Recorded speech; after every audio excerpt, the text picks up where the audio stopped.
प्रणाम भगवान। योग वशिष्ठ महारामायण उत्पत्ति प्रकरण। वशिष्ठ जी कहते हैं, रघुनंदन, इस प्रकार यह जगत न कभी उत्पन्न होता है न उत्पन्न हुआ दिखाई देता है।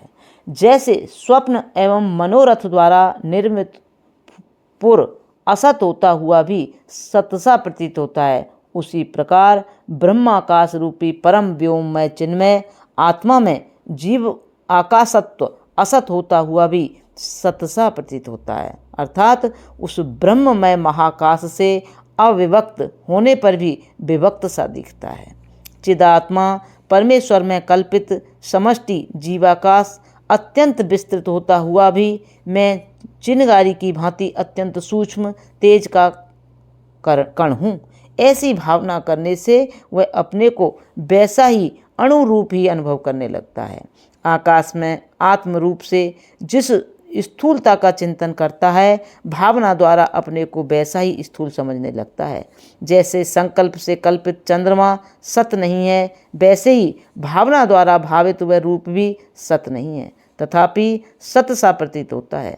जैसे स्वप्न देखने वाला मनुष्य सपने में अपने को पथिक के रूप में देखता है, उसी प्रकार वह चित्त की कल्पना से अपने में लिंग देह और भावी स्थूल शरीर की प्रतीति को भी धारण करता है। जैसे पर्वत बाहर स्थित होने पर भी दर्पण के भीतर स्थित हुआ सा प्रतीत होता है, जैसे कुएं के जल में प्रतिबिंबित हुआ शरीर वही व्यवहार करता सा जान पड़ता है। जैसे दूर तक सुनाई देने योग्य शब्द भी संपुट यानी गुफा आदि में अवरुद्ध होकर उसके भीतर ही रह जाता है, बाहर नहीं फैलने पाता।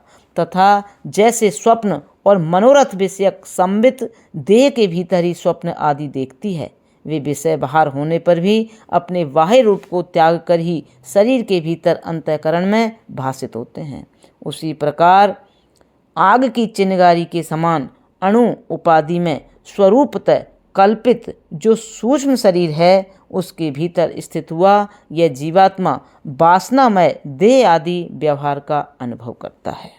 प्रणाम भगवान। अब यहाँ से आगे नेक्स्ट। ओम शांति।